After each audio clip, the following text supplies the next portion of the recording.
right. Morning, everyone. First of all, a very big thank you to the organizers for having me here today. I'm Dr. Gao from the National University Hospital in Singapore, and I'm a hepatobiliary and liver transplant surgeon by training.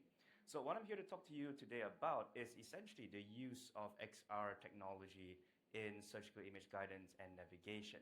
Now, as a surgical trainee, as a resident, one of the biggest problems that I had was to try to convert the 2D images that I see on a computer screen of CT scans, MRI scans, into a 3D mental picture. That takes years of experience and knowledge to be able to convert that accurately in your head and to remember that during the surgery itself. But what if there is a solution where you don't actually have to do the mental conversion on your own?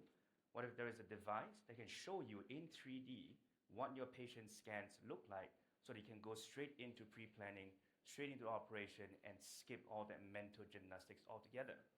So this device is something that we worked together with Microsoft and a few of our partners. It's called the Microsoft HoloLens 2. I'm just going to remove the display. Right? What it does is that it shows you a holographic world in front of you. So how many of you have watched Iron Man, Tony Stark, right? Where he moves holograms around with his hand. This is exactly what you see here. So over the last 4 years at the NUH, we have been working with this to essentially bring surgical planning from the two-dimensional world into the 3D world. So we can upload patients' CT scans, MRI scans, PET scans, and view them as a 3D hologram. Unfortunately, you can't see what I'm seeing now, but essentially I have an entire panel of 3D holograms in front of me of patient scans, computer-generated images, and we use this for surgical planning. It gives you an idea of what you might encounter during the surgery itself. For liver surgery, I can do a virtual cut through the liver, and I know which structures I'm going to encounter during the surgery itself, right? And we can then bring this into the OR, where you can superimpose the holograms onto the patient on the operating table. We've all had that thought of what if I can see through the patient and know exactly where the tumor is. Technologies, devices like this gives you the ability to pinpoint where tumors are deep inside the body, where critical structures are, and it be able to essentially give you a guidance and navigation in 3D and not in 2D, which is what most of the time, even with devices we have nowadays. The problem that we had when we brought this into clinical practice was not of the device, but of connectivity. Solutions like this requires a ton of compute because you are sending live images from all the cameras here into the cloud system. You are processing them in real time. You're doing real-time rendering of the 3D images and then sending those images back down onto the device for the surgeons to view on the HoloLens. So we had a Wi-Fi system in the hospitals. It was hopelessly inadequate. Right, at 11 o'clock in the daytime where people are for some reason on YouTube and Netflix in the OR, it is impossible to use this.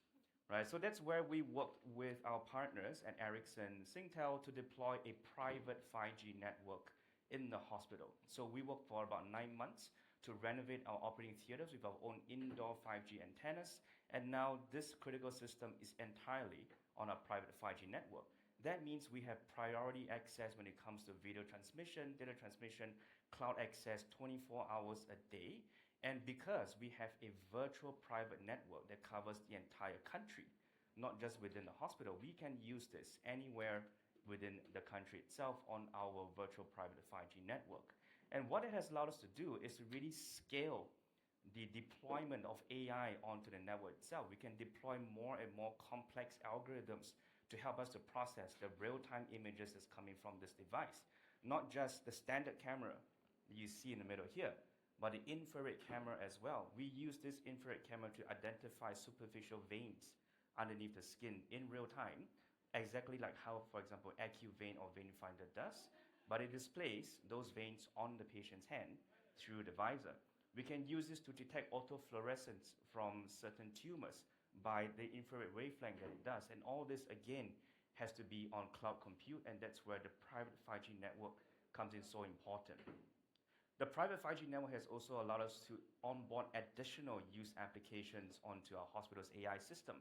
For example, we have our autonomous robotic systems that essentially helps the nurse to do certain functions in the hospital, like pouring of medication, this has been onboarded onto our 5G platform. The hospital at home team uses our private 5G network when they visit patients at home, and they use devices like this and a Google Glass to communicate back with the teams in the hospital as part of our early adoption trials. So the time where devices like this is fantasy, the time where devices like this is fiction is gone, and this is where we have it now at our fingertips of real-time surgical navigation. And I welcome all of you to try this at our booth and have a look at the holograms yourself. Thank you.